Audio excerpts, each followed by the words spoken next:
députés et sénateurs, vous avez un rôle à jouer pour aider à corriger les excès du passé.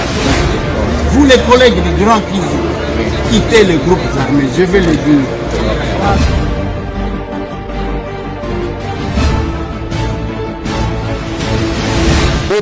Mpote lisusu bandeko nanga, bino bandeko oyangai, lelo toza dimanche 5 mars 2023. To telemi lisusu liboso ba télévision na bino pona to solo la mwa muke na oyo etali makambo ya mboka na biso. 3 questions. Procès ya honorable Edouard Mwanga Chuchu devant la haute cour militaire. Masolona député. Le séjour de Macron, l'obitozoa qui la dimension entre lui et le chef de l'État. Le Lotokolobe la inerbe rencontre avec Dr Mukwege na descente na Bandal, Kolia Mwangulu, Masolo.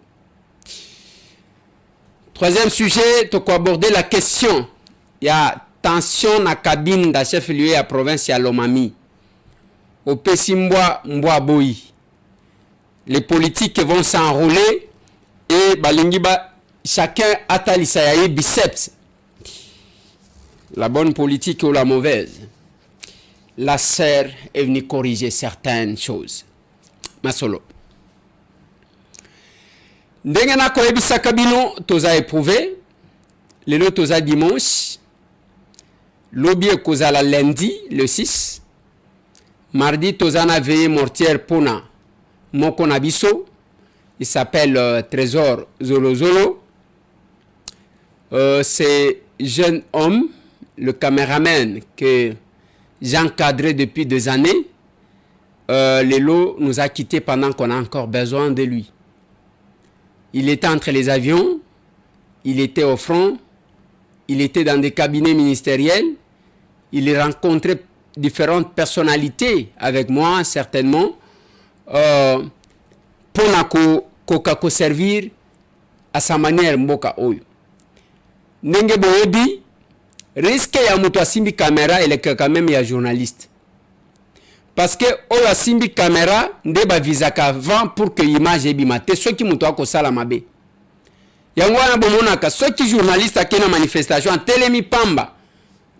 C'est rare ba agresser ye.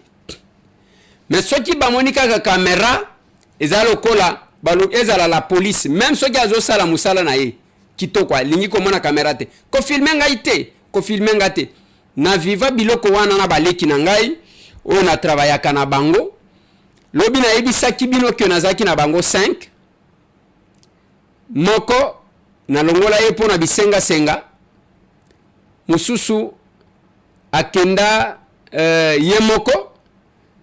Moko na komisa ye journaliste me batikala kimi bale.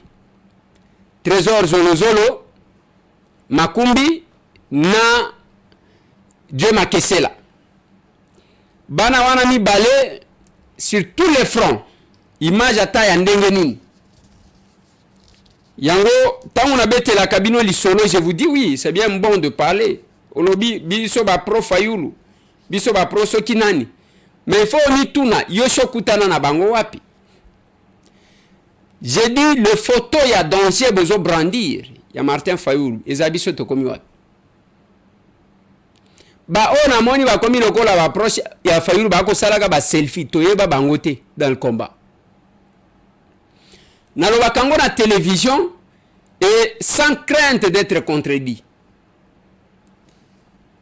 Prince Penge mais suite tango nazoloba awa. Vienanga mwalimu o la proche ya vienanga Martin azolanda pe ba yebi que oh monsieur Tambo azoloba is vrai. Les profs kitoko azolo kayango. C'est pour vous dire que à un moment donné, bitumba ya réseaux sociaux eza bitumba ya récupération. Ya mutu ayebi mutu ni dadan ni dev akoti makambo. Mais baleki na ngai o nazana bango tozo ba risque na batu wana. Yango ngana lobaka na batu. L'actuel chef de l'État Félix Antoine Tshisekedi Tshilombo. Ngai namona kayeka na télévision. Sinon ba photo na nga nyonso na ba image, c'est sur le front. ba photo wana bozomona okomona ndengo aneza na misusu na kola kisabino ba bimisaki photo ya Michel bazo sekatala ndenga azalaki ngai pe nazalaki kaka ndengo wana. C'est en 2014 je crois. Tant de ça qui tournait avec Félix Antoine Tshisekedi quand il était secrétaire national. Et ça parcours nabiso, notre parcours. Et c'est la voie ya combat. Na kote la bino différentes photos ya balabala. Nde oyo ngai nazalaka nango pona Félix Antoine Tshisekedi. Mais oyo ya palais de la nation ngai nazana ngote. Mais quand je défends l'essence de mon combat. Mutumoko alobie na eba kateko zaka fanatique aveugle Félix. Naza fanatique ya chef de l'état te. Nazala kande allergique na lokuta pe na bato mutema mabe. Le parcours ou le séjour du président français awa en Afrique na ebite soki akutani na ba président o ba lobelie makambu en face lokola Félix Antoine Tshisekedi nga na ebite mutu na mutu azana registre na e d'analyse mutu na mutu azana position ya zaleli ezana mutu soki avanda alobi aza mutu afayulu azotala na ndenga afayulu nini tokoki kobeta ya kopesa leader na ngai position soki aza mutu akatumbi akotelema nini akoki kobeta ya kopesa leader na ngai position soki aza mutu ya matata ainsi de suite soki aza mutu ya Kabila bon bien que Kabila abwakisi makambo politique soki aza mutu ya Shadari akozwa ya ye position ngai nazosala une analyse bandeko basenga kutuna tiela bino ce débat là dans son entièreté. Je vais demander à mes collaborateurs bakotia yango à part pour que bolanda ce qui j'ai tort ou j'ai raison namoni bato au Macron la guerre de l'Est Macron met la RDC devant ses responsabilités bandeko nangai même ceux qui ont amouana muke qui ne sait pas analyser c'est un aveu de chèque de la part de la France. Parce que yemo comme toi lobi ke bango nde ba ko former ba militaire congolais bango ba partenaire ya liboso pour la formation à ba militaire. Si l'armée congolaise est faible, kuna okota la nani, ce qui na sala classe bana nyonso ba eshuaka, c'est l'enseignant qui a un problème. Le Rwanda lelo bazandenge bazawana parce que bazana pour ya États-Unis d'Amérique, mutu nyonso ayebiya. Mais biso na Congo place la France azobeta tolo ke ye partenaire ya liboso du côté armé na formation mais yemo ko komi wana ke vous devez prendre vous devez kosala le komoko pona souveraineté na bino ozala na armée ya makasi mais papa yo lobi ke partenaire à liboso donc nous avons eu un partenaire faible et que le Rwanda a un partenaire fort américain.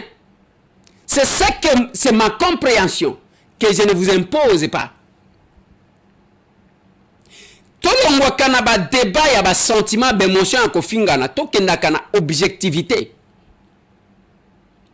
Selon Gaï, le chef de l'État lobby, j'ai senti en lui un panafricaniste. C'est ce que j'ai senti.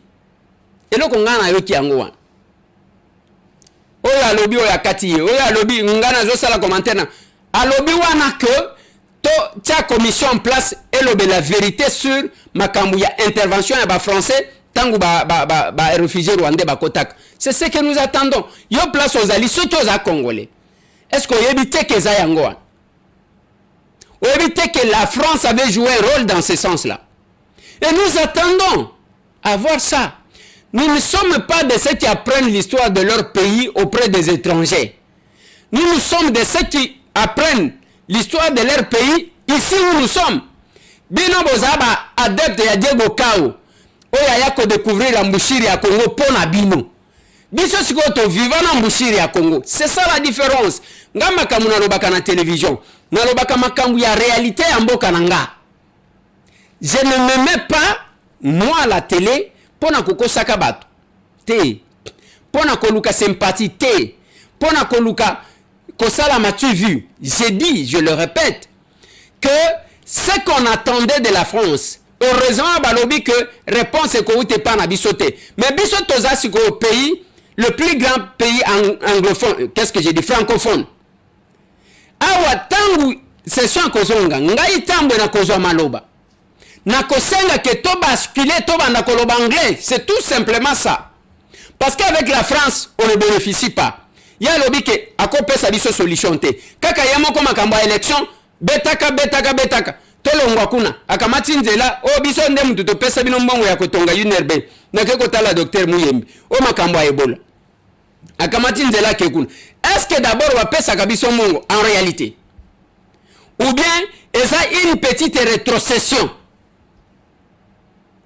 Moi c'est mon analyse na koza la na yebité talaka biso ba tuto tanga te biso ba villageois est-ce que ba pesa o bazolo ba ketoko pesa bino est-ce que za ko pesa biso ou bien za moins rétrocession en bongo muke? Je comprends les choses de cette façon-là.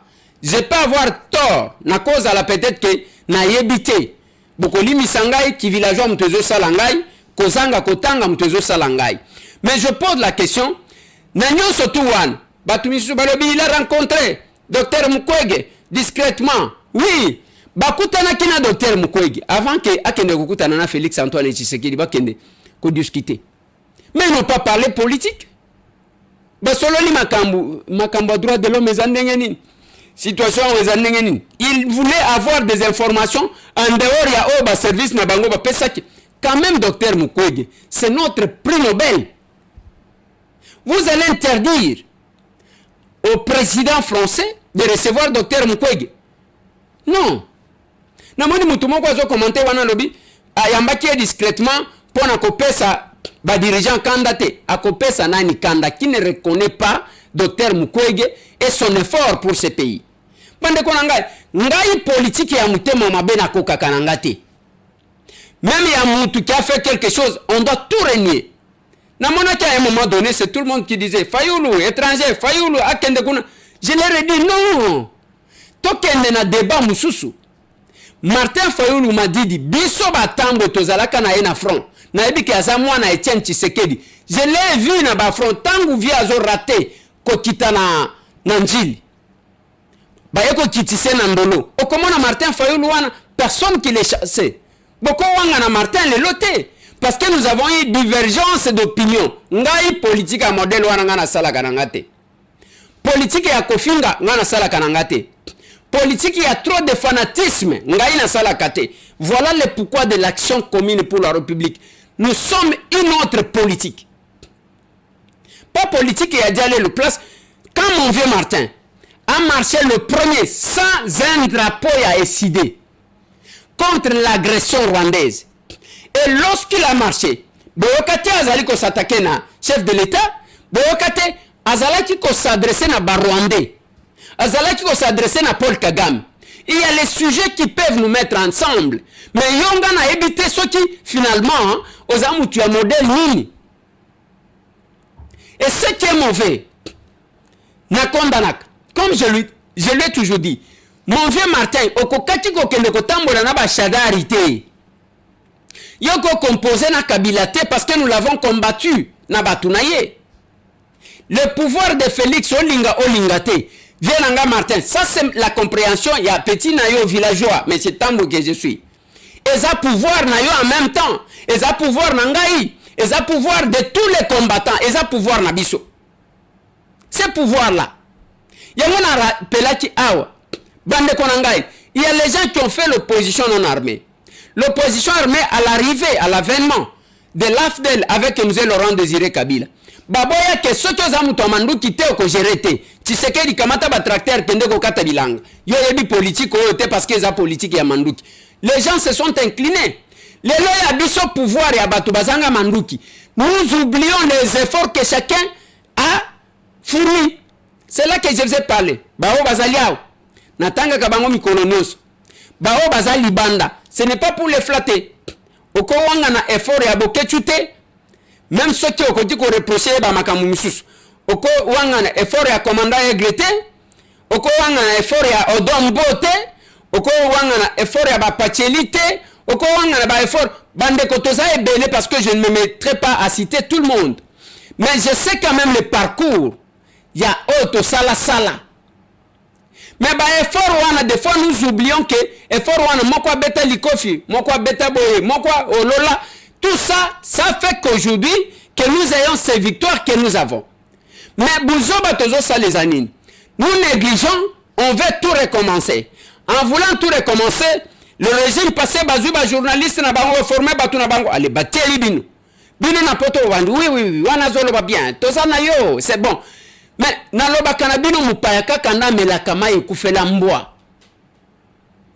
Il y a les choses que seulement les initiés devraient comprendre.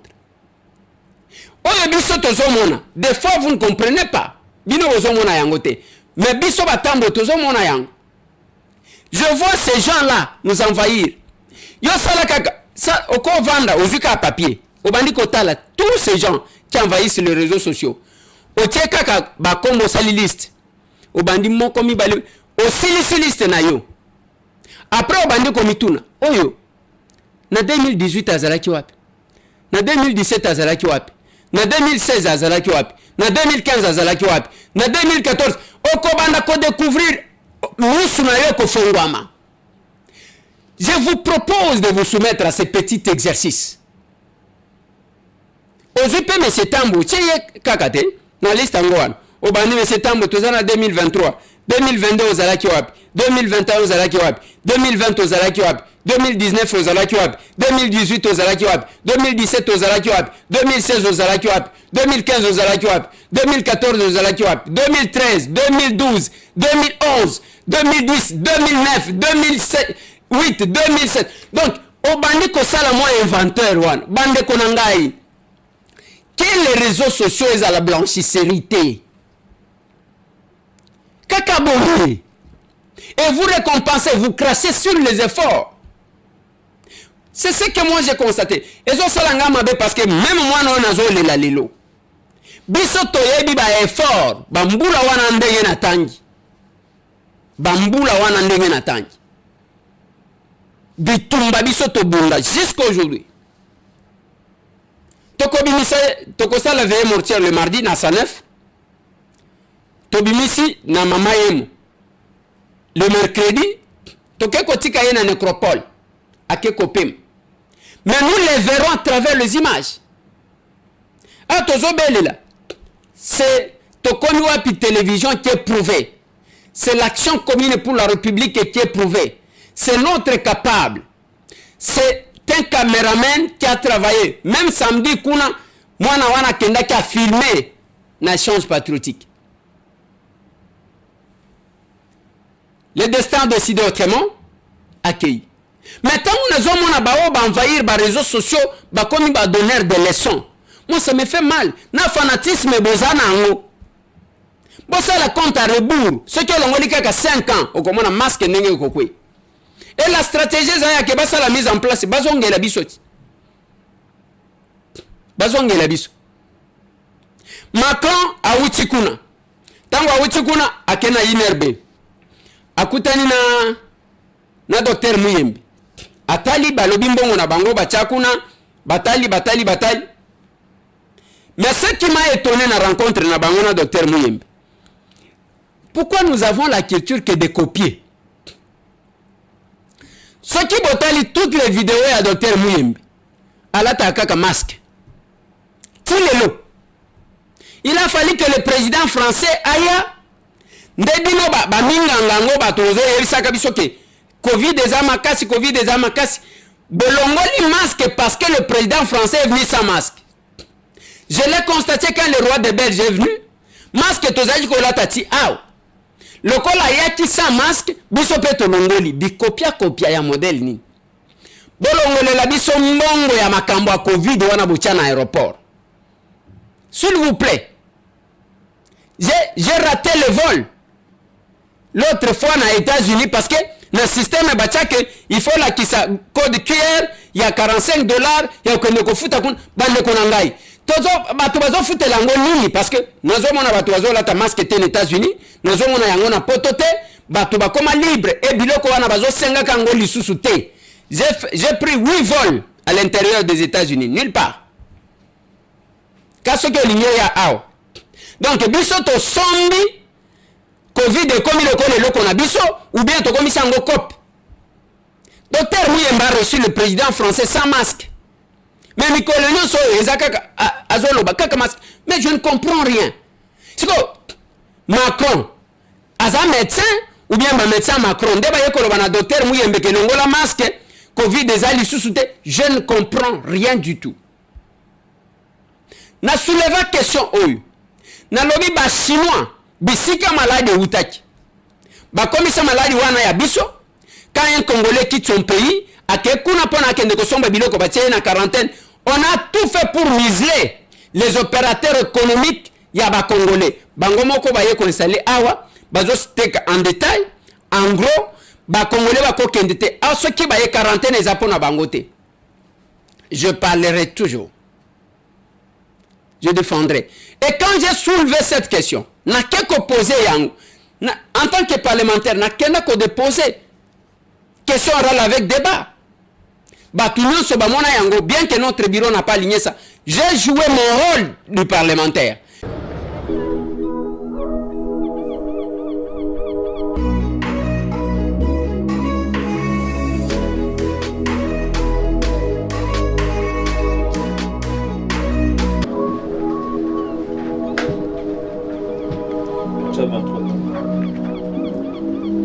Bon, toye awa eza pas mbaté parce que to moni que to sali 3 ans depuis que Chine bakangaki ba frontière na ba balobi ba congolais ba kotate ba pesi raison balobi eza covid mais covid e bandande na Chine e banda na Congo te balatisa biso covid ya kolatisa parce que bakolo covid eza bango mais depuis bazwa mokano wana tozomona biso tokokote pa na bango te mais bango bakoya wa ndenge nyonso balingi bakoya bakokende na bamin bakoya awa bazoteka ba marchandise kuna biso tozate bakosala o bakolinga kosala mais biso siko tozana droit ya okinde kuna te yango nazo mituna est-ce que totika la ndenge wana yake bato bamonela ka biso rapport o ezalaka entre ba état ezaya ke otie totie yango tolobi vice-premier ministre, ministre des Affaires étrangères, aya koyebisa biso relation na biso na ba chinois ezandenge nini.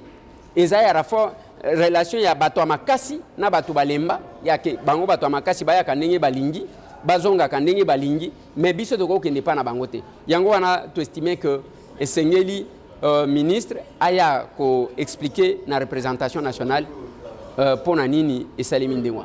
Ça ce n'est qu'un avant-goût. Nous demandons qu'on puisse fermer l'ambassade du Rwanda. Vous savez qu'aujourd'hui, nous, parlementaires, nous avons refusé d'aller à l'Union interparlementaire, à ce forum qui se tient là au Rwanda, parce qu'on n'est pas en bonne relation avec eux. Mais pourquoi continuer à garder leur ambassade ouverte ici? Donc, je pense que ce n'est qu'un début et nous allons aller jusque-là. Il y a un lobby boy. Les lobbies sont députés, Toboyi Kokende na Union interparlementaire, rencontre à Union interparlementaire, Oizo Salemana Rwanda, parce que Tozo Solo na bango malamute. Mais pour nani Togo tika ambassade na bango polele ao. Yango Tozo Sengape, bakanga ambassade ya Rwanda o ezalia parce que batu nyonso bamoni que bango ne mtu bazo sala biso mal. Non mais botika kokitisa ka mboka mobimba na batu. Parce que mboka oyo eza batu wana bakoleka mboka ekotikala. Et kokende komona que non eza acharnement batu wana bozomona ba politicien na lobaka na batu. Ce qui okoti na koswana ya ba politicien ke baka. Ndengo zomona neti ba o ba opposant ba o bazaboy. Okomona lobi ba vani sika moko yo lobani. Je ne suis pas un monsieur qui ne parle qu'à la télé. Je joue mon rôle. Mais cela ne m'empêche pas. Ya kosala compte rendu na ba o batinga ngai. Moi je suis un élu. Ngai ba pona ngai. Voilà pourquoi le peuple bazaka na moi rigueur moko bo ponanga. Parce que les suna bangweza oya kenda ko représenter biso azolo bani nazo salani. Voilà pourquoi je ne me comporte pas comme tout autre député. Même les solo ya mbongo au $21,000. Na collègue nanga Kibuka lobi $18,000. Député non so ayebi mbongo ya zwaka yango ngana lobi ko banda lelo ngai na kokota lisute parce que quand j'ai pris position j'ai défendu na simana eko yebake donc ezana ba ya moko babeta ka ba cop ndenge tozawana ezana ba mso tushaka ba 50,000 ezana ba mso tushaka ba 30,000 biso ngai nakenda pona kokota ba couloir te wana ezanga te nakenda kosala cop te en politique. Non, je suis allé représenter un peuple. Voilà pourquoi quand il y a un danger, je dénonce. Na dénonce makambo ya sardine avarié aw. Ba collègue nangani susu balela yango mbongo. J'ai dénoncé ça. Quand je parle, j'aime bien que la régie puisse me rappeler ça. En seconde lecture. Honorables députés, chers collègues, nous en avons ainsi terminé avec notre ordre du jour. Avant de suspendre la séance, 3 collègues ont demandé la parole par motion. Eliezer Tambwe.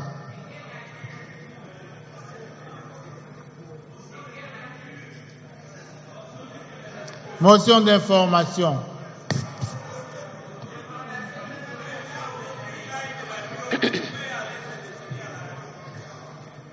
Merci beaucoup, Honorable Président. Honorable Président, avec votre autorisation, je vais encore une fois de plus intervenir en lingala, si vous le permettez.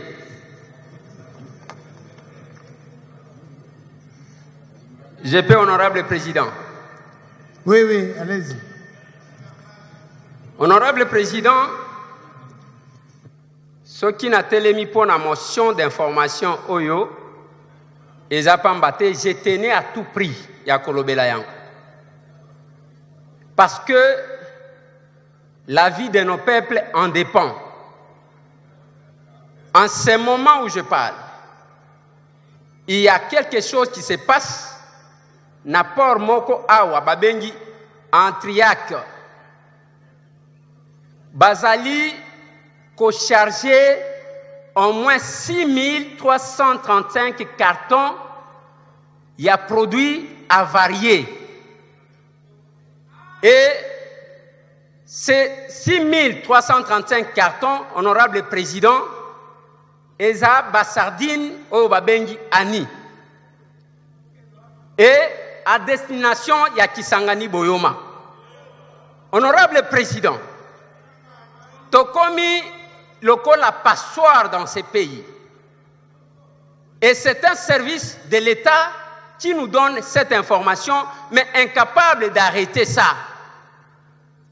Et cette cargaison, Oyo Ezo Kende Pona Koboma, population Nabiso, Ezali Kosalema au vie et au sud de tout le monde, et le service compétent ne parvient pas à suspendre. Les services qui nous ont contacté, président, Nazalaki Awa, Nabimi, Nakomi Kuna Balobi, honorable, ceux qui vont salir quelque chose, c'est 6335 cartons et Kokende Kuna. Et comme le système, ceux qui vont biloko expiré, honorable président, va changer les carton avec la complicité de quelques services étatiques, à part ceux qui font l'exception. C'est ainsi, honorable président, je n'ai cessé de crier tout le jour. Nandenge tozomona, les lois qui ont tali tout au long de notre fleuve, bazui bespace wana, bapesi bapaya, qui font entrer biloko sans que service à l'État va contrôler Tamouké. C'est un danger, honorable président. Nous avons vu, na Kinshasa, Babouki Sokopao, Babouki qui pompage, et Zamalamou yake batongi place à Mabé. Mais ba oyo bazo tiabiso en insécurité, misala ya l'État bazali sous capable était ya ko contrôler. Honorable président, awa ngai na lobi pona kosokola maboko, c'est à notre chambre bazwa ba disposition et que ba collègue na biso ya chopo bazwa likambo yo sérieux. En ce moment, ceux qui ont kitoko kuta ba barge wan, nazana ba image, nazana ba carton oyo ndenge bazo charger. Ba Congolais oyo ba moni que danger zali ko salema. Honorable président ba ebisi biso. Sur les réseaux sociaux, tout le monde a plus d'une fois, ezala ba soso biso tozolia. Boyebi dans quelles conditions? Ezala ba misuni tozolia. Biloko ya kopola, honorable président. Mais on a demandé, na meki kokot en contact, na DG ya OCC sans succès.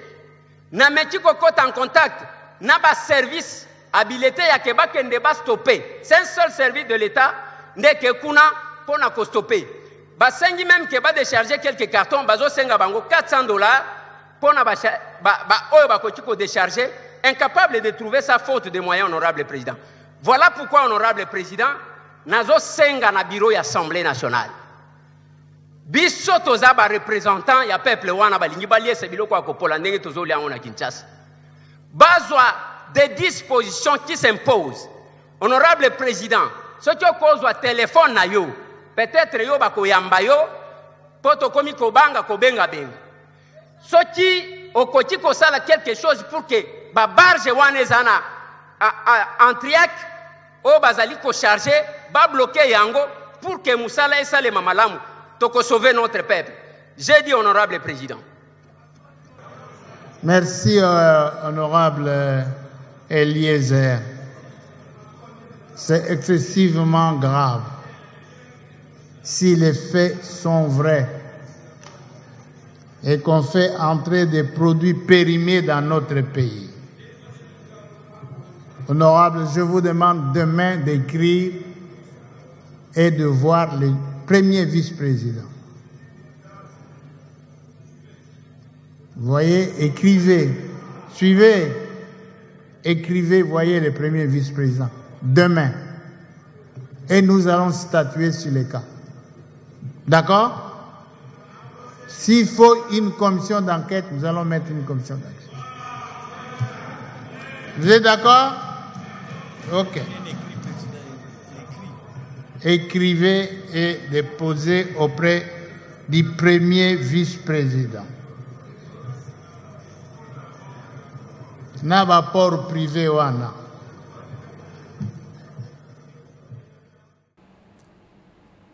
Tango yekobima makambo ya ba morgue, bato agitation. Moi j'ai donné l'information.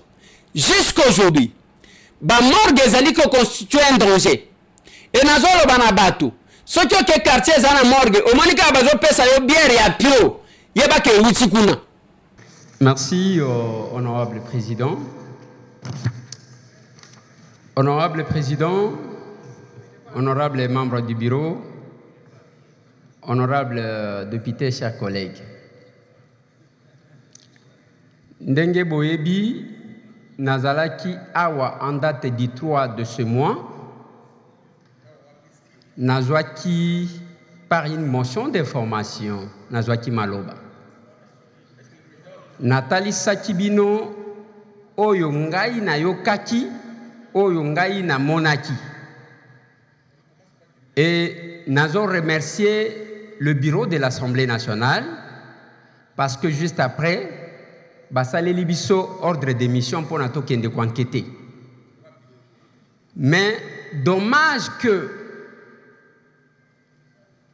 quelques-uns de nos collègues, Bami Kendela qui déjà, avant que le bureau n'autorise. Voilà ce qui fait qu'aujourd'hui, Bapaya Bazo respecté Bissoté. Honorable président, ce n'est pas de ça que je vais parler. Mes collègues, vous allez parler de quoi? Je vais donner... Non, non. C'est une émotion d'information qui je veux. Collègues. Tika Babu, Koya Kusala hein? Ok. Bon, vous avez eu un ordre de mission. S'il y a un problème, rentrez au bureau. Je donne une... C'est une autre information. Non. Ouais. Merci, président. Vous avez eu un ordre de mission, rentrez au bureau s'il y a des problèmes. Vous n'amenez pas ça comme ça directement à la plénière. Vous avez autre chose à dire, vous commencez par là. Merci, président. Ah non. Merci, honorable président Tokoya. Lelo soki na telemi awa honorable président, ngai na kobele la kakaka. Honorable président Tozaba Eli ya Kinshasa. Na telema awa na belela makambu oya ba station bakotonga partout na Kinshasa. Nathalie Saka danger ezali ko constitué na banda kwa batu parce que ezotongama na ba mapangu ya 20 sur 20. Mais na simanango honorable président o na telemeli lelo ezali kambu ya ba morgue. Honorable président ndenge oyebi ba client ya morgue ezabi bembe. Na Kinshasa j'ai tout un répertoire ya ba morgue ndenge bazali kotonga yango na Kinshasa ezala na ba caniveau ezala na ba câble ya courant ezala na ba tuyau yango ezali ko créer même ba inondation honorable président. Honorable président koluka ba client ya kokotisa na morgue honorable président batu ba koluka ko bomisa batu. Il y a peu honorable président oyebisi biso ndenge nini Covid ezongi na ba maladie belé. Nangonga oyo honorable président nazo ebisa yo ba morgue ezali kaka ko servir pona ko bomba bibembete et comme ko servir en même temps des chambres froides honorable président. Honorable président bazali ko précipiter biso na liwa et au vu et au sud de tout le monde. Quelle chambre froide? Pardon honorable président. Quelle chambre froide? Na lobby boye. Morgue oyo bazoto nazana liste oui. Awa quel morgue? Oui na lobby ba morgue oyo bakotonga na ba quartier ezali ko jouer deux rôles honorable président.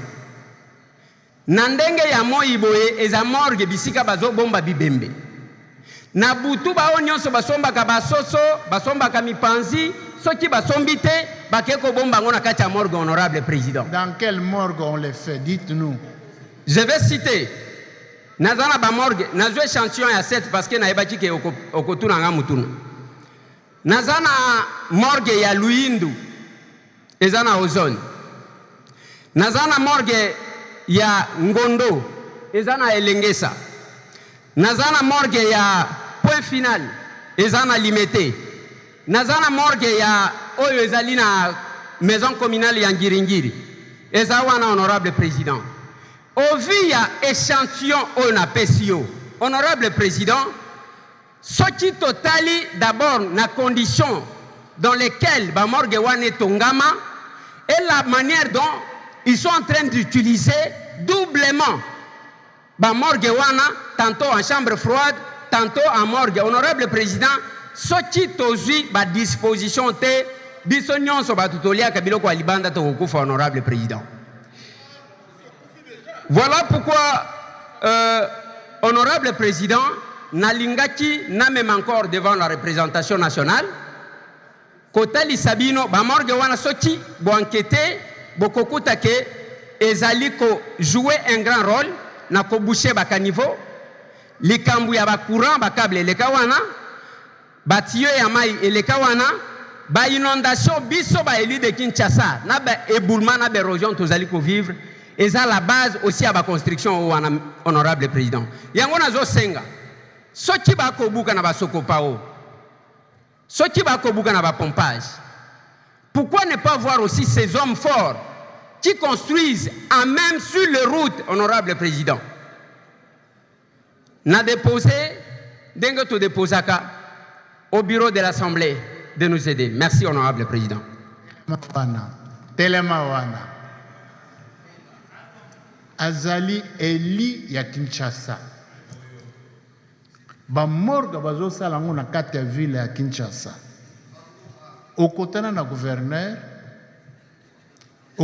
gouverneur ya ville pa otuna ye.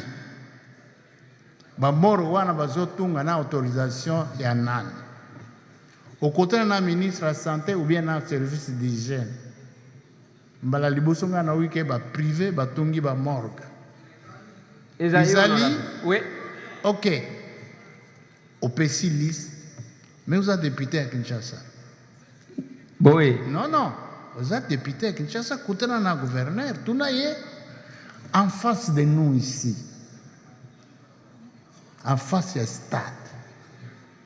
Depuis Kasavubu, Mobutu, Musée Laurent Désiré Kabila, ba gouverneur balekawa, devant stade Batungaka te pour des raisons de sécurité.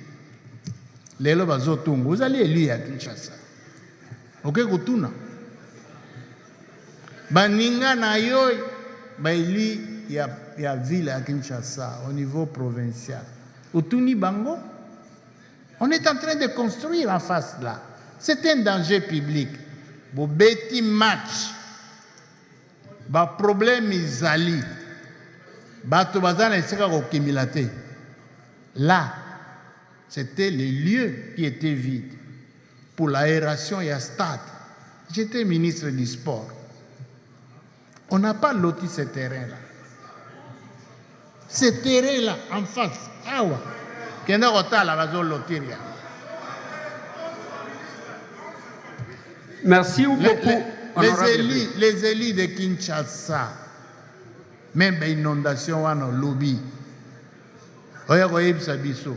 Bosala ka réunion, botala propriété ya mboka, botala begu bato batunga dikolo ya ba nani ba caniveau. Mais vous les élus, vous devez jouer un rôle aussi. Pas seulement nous apporter nous ça ici, mais entre vous, vous aussi ça il est comme côté. Je fais, Président. Oui, naïf. Merci beaucoup, Président. Merci parce que au PCBISO, pouvoir pour Batu Bazoyoka. Sur le plan réglementaire et constitutionnel, député national, à ce que je sache, Azana pouvoir mon côté sur le gouverneur. Tant que Tokendaka et pas gouverneur, Toko qui est par amitié. Mais je ne sais pas si nous avons un pouvoir sur le gouverneur. Collègue. Honorable. Un élu que vous êtes, député national. Diwana okei malamte. Wana beti li bakumabe. Merci, Président. Mais yo doyen. Non, wana beti li bakumabe. Vous êtes l'élu de la ville. Merci, Président. Ah. Mais... Olingo pas que la mission mafuta. Merci, Président. Je pense que c'est aussi une autorité de plus qu'on nous a accordée. Mais il fallait que les bureaux soient au courant que Tokosala va déplacement au WAN. Merci, collègue, merci. Je sais ce que j'ai dit. J'ai pris 1 mois d'enquêter sur Biloko Wan. Moi, en tant que parlementaire, représentant d'un peuple, mais M. Tambo aura dit, quand il y aura des conséquences, je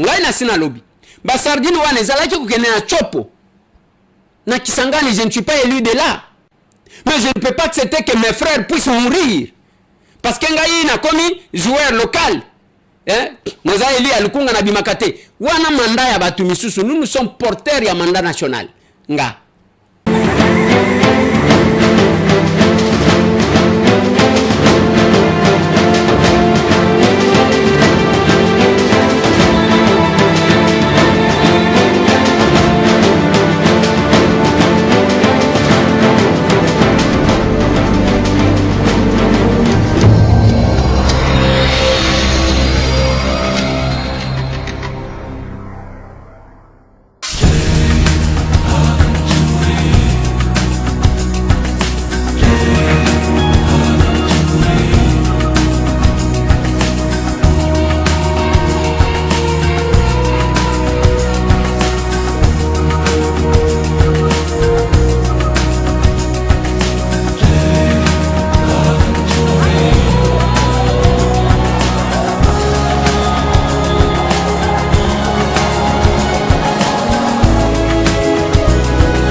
kolinga kobima même lelo akosala nini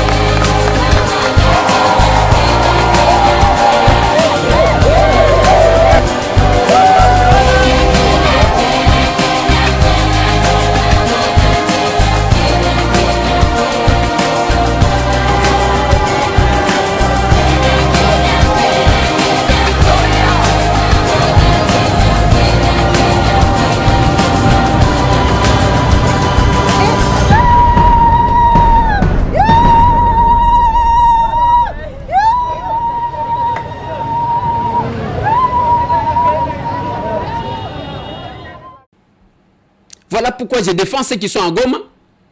Tant qu'on a dit que l'élection, ils ont créé polémique. Ils ont pas de souci à bande konangayo bazana Nord Kivu.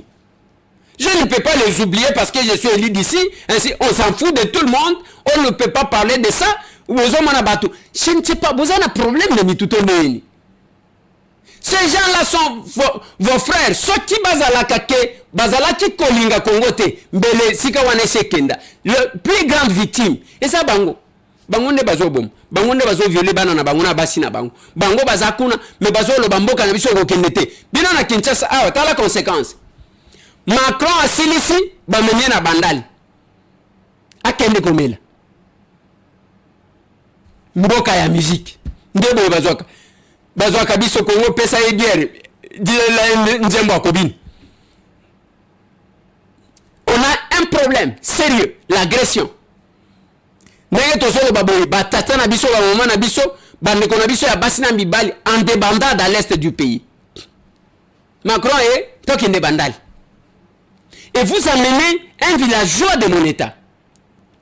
Je me retrouve dans ces gens-là parce que vous avez un villageois le Kolanga. Peut-être un de Yangouan. Bino batu bozala ka ba villageois te bokoyo ke la bango mawate. Moi je connais.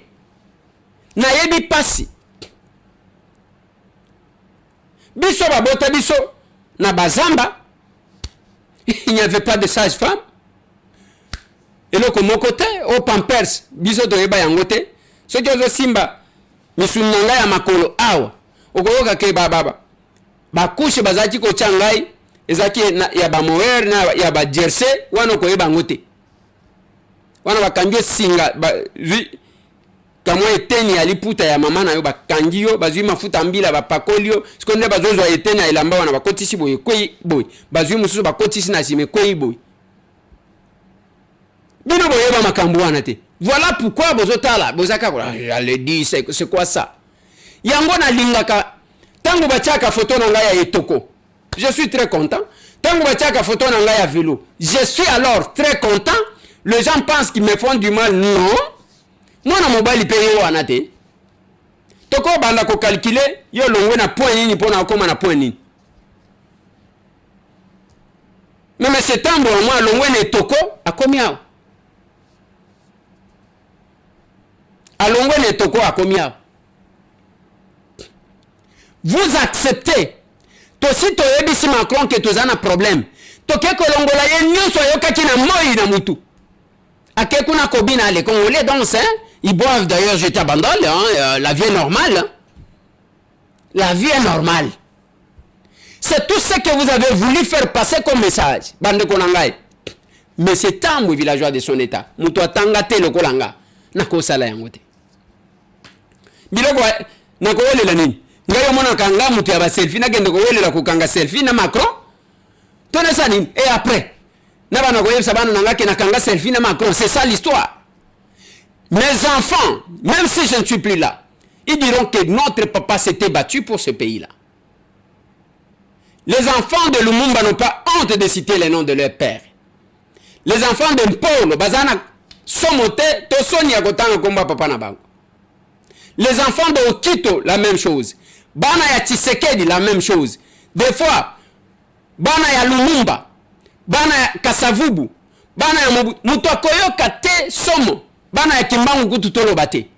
somo ya kotanga kombo atata na yete pendant que yozo sala buzoba ya kebana na yo bakotanga kombo na yote longola kabilamba les vidéos restent souka souka vous ne savez pas le mal que vous faites à vos familles à votre progéniture moi na yo un jour on a vu en Zambie moi si mon ko bimika kaboye bazono même ministre balobi ndumba wana chele mutu et tout ce que vous faites aujourd'hui bakozongi selaka yango bana na bino bozalaka na mawa na bolingwa famille na bino la chaîne ya kolanda yango okomika na YouTube obeti ndeko Eliezer Tokoko matika la wana s'abonner wana chaîne ya kolanda na bapaya na basi na babokilo na bato respectaka okotia n'importe quoi bana na yo bakolanda nini. J'ai vu un monsieur, je ne sais pas ce qu'il y a à moi sinon, ce qui moi chamelaki, ce qui a langwa qui na poto, azo filmé moi si bilamba ezo koya, bana ba telemi wana, moi bali azaki ko filmer ngana nazana y problème te, moi si o amelaki, ngana nazana y problème te, tango batinde lingai, moi j'ai regardé les enfants, j'ai dit bana wana nzambe nangai. Les enfants qui voient comme ça, la nudité ya maman na bango. Bazo vivre makambo wana poto ango yango wana tolingaki poto oyo bato bazo tekela mapangu kokende yango wana poto oyo bato bazo simbela kisi yango wana poto oyo bato bazo matela ngomba pona kokende yango wana no bandeko na ngai Dieu nous a fait grâce ya kolongwa etoko kokende na poto ango wana na ndenge ya ba responsable kokende kozonga moko kotambola koleka pe mutu avanda kuna na ndenge ya responsable et ma famille ekozala fière ya kotanga kombo nanga bamemi Macron akekomela mwa muke alongola nyoso il n'y a rien, la vie est normale. C'est ça, la vie est normale, c'est ce qu'on voulait faire, c'est ce qu'on a dit à Macron en d'autres termes. Bako sayote wana makamuna bangwa politique, la vie est normale. Bakangina ba selfie. Ba yembeli ba betele maboko. Ne soyaki na ngona mutu, il trouve que la vie est normale.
Nalomami lelo yindi na nenga kosakanate. Où sont les services? Est-ce que vous avez appris ce qui s'est passé à Kabinda, oui ou non?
kuna na lomami bakumelaka te kokatelanga chaîne ya radio.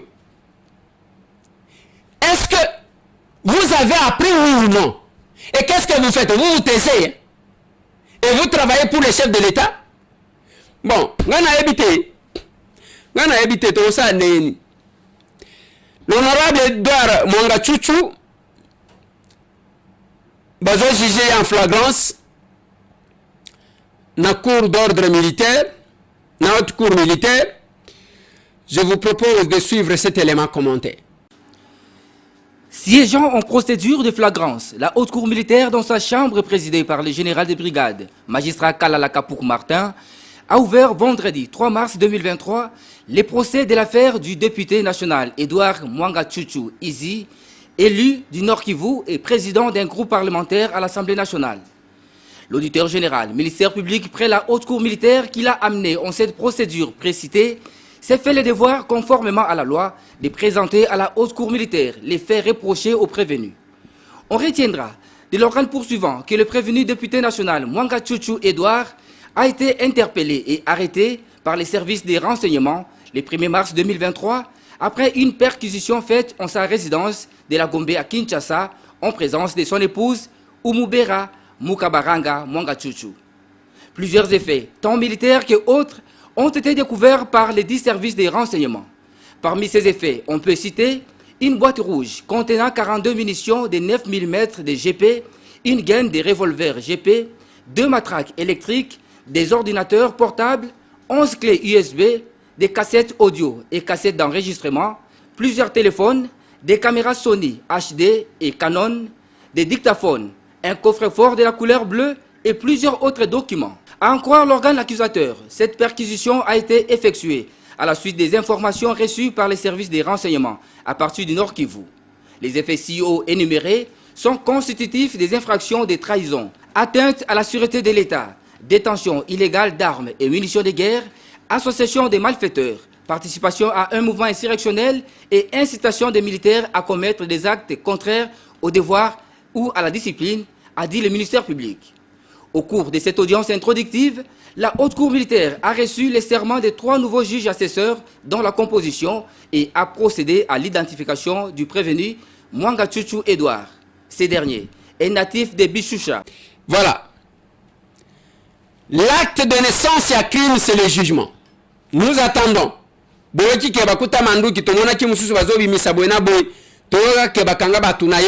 Est-ce que c'est vrai? Est-ce que c'est faux? Seule la justice nous en dira plus. Mais sinon, le président Mbosso, Alobali Kamounine, chers collègues, quittez les groupes armés. Chers collègues du Nord Kivu, quittez les groupes armés. Nahabité, j'ai toujours posé la question, Nabandeko, qui tue à l'Est avant agression? Est-ce que Zabangelo Bayak ou bien Zakaka Bapay? Qui tue à l'Est?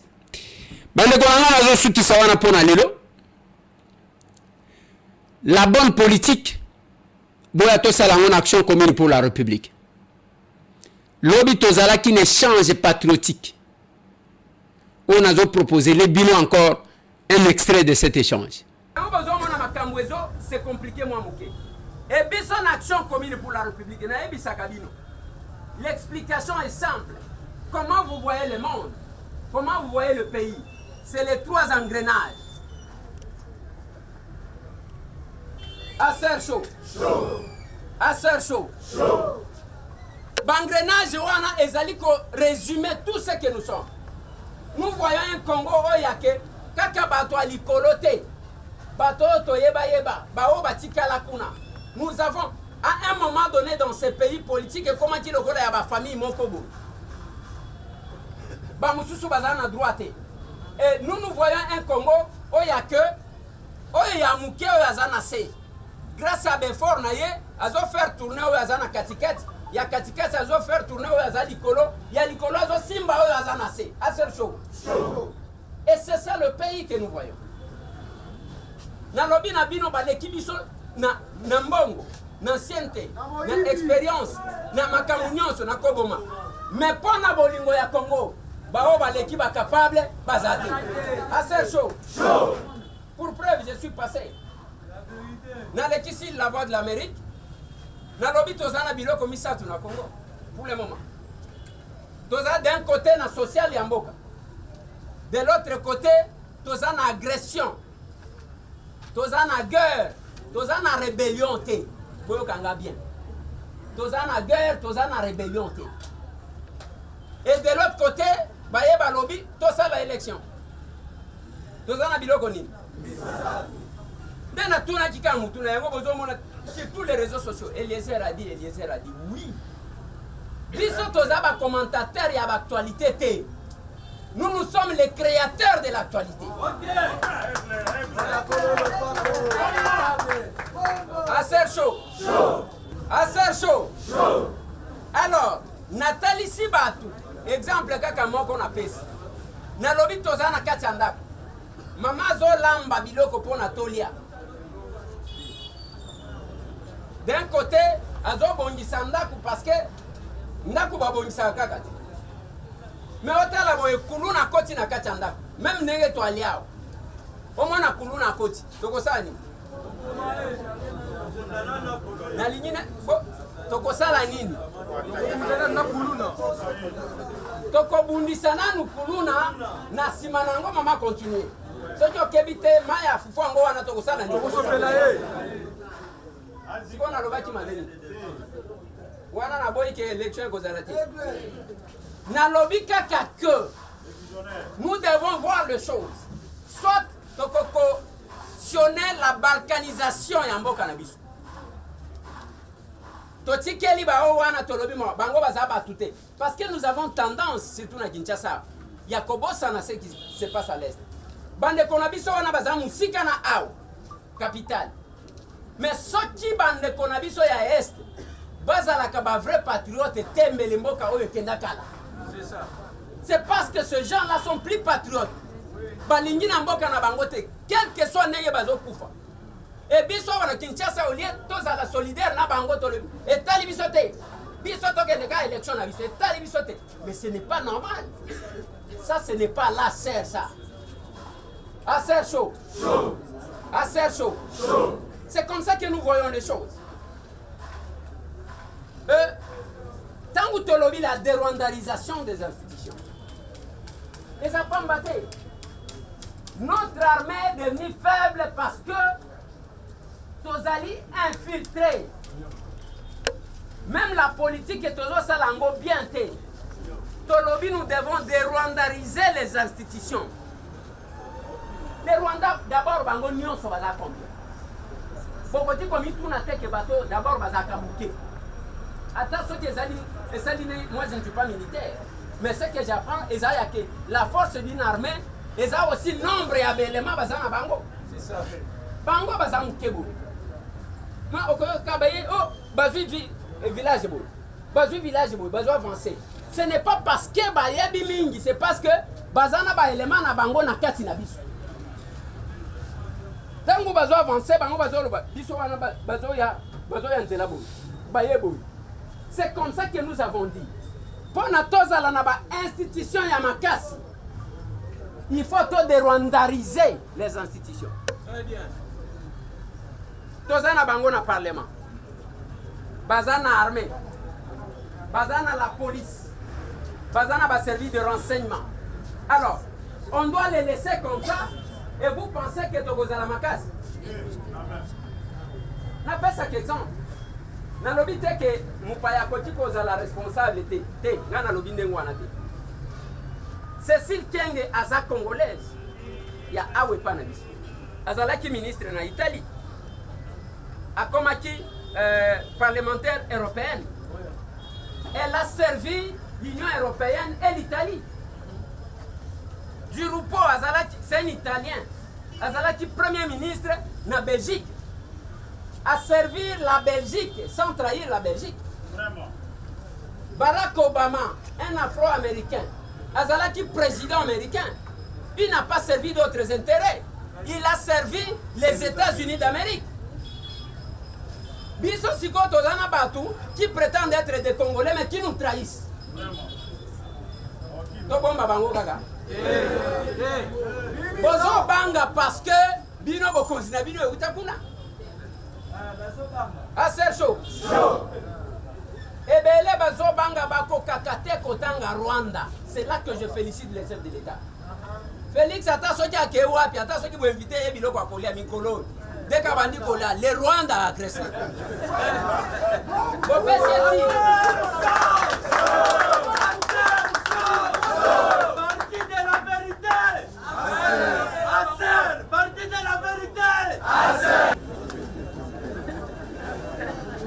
Alors, c'est courage à chef de l'État. Même ceux qui vont passer, les Rwandais nous agressent. C'est ce que nous saluons. Nous avons dans ce pays même un candidat président de la République. Nous sommes devenus dans un pays où comme ministre, est-ce que c'est normal ça? Nous avons dit nous devons dérwandariser les institutions de notre pays. Biso ya biso ezalaka ndenge wana. Place wana etondaka kaka boy. Nous apportons, le jour que nous ferons ce que les autres font, c'est que nous deviendrons ordinaires comme les autres. Biso, ce n'est pas un parti ordinaire, l'Action commune pour la République. Capable SG à Uchiko Kita, à Prescal Nagoma, à Kitina Kalemi Lelo, une forte délégation. Aza accompagné na SG chargé à implantation, Brezhnev Kambaï, Kambamba, qu'est-ce que je disais? Jacques Kambaï n'est pas ça l'intérim. Boya na parti o bazo tali sabatu valeur à bilanga. Parti o ozo kuta échange patriotique chaque samedi tozo solo là. Parti o tozo organiser la journée de la Constitution et ça le matin na ba parti mususu. Aser chaud. Aser chaud. Chaud. Aser chaud. Aser chaud. Chaud. Aser liba. Liba. Venez qu'on fasse la politique autrement. Et ça politique a été. Politique ya bato bazo wele ka pona ba kende ko yiba. Cause la corrompu c'est un choix. Se compromettre c'est un choix. Et que servir la République c'est aussi un choix. N'arrive kananga Bill Gates te, na luka kaba million te. Voilà pourquoi vous trouverez chez moi à la maison. Chaque matin, n'ayez besoin de mon avan. Il y a un siège plein. Combien de députés qui en font? Et dans le Bakanabino tous les jours. Un député national ne doit pas rester Moutoumoko Yaka. Moi, quoi, n'a depuis Bavotaye. Ndekuna Bimisaka Missis. N'a Kibino qui est na Sankuru. Bazo Papa na Bamacheti. Bozo Wele Lani. Yango ane komi na kabinda batu bisusu pe bakomi ko bunda kuna bo wele la kanini. Il y a de la place pour tout le monde. Et vous proposez quoi pour ce peuple là? La politique de la haine, la politique qui y a kobomisa ka batu, ce n'est pas de la bonne politique, c'est vraiment de la mauvaise. Allez. Bobo Sanate. Tozana veille mortière c'est mardi na 109. Tozana saut de mouton wana ya RTNC de place à 109 ezali. Pona moko na biso oyakei toko bimisa ye mercredi le 8 na mama ye mopona tome maye na nécropole de l'éternité tomonani.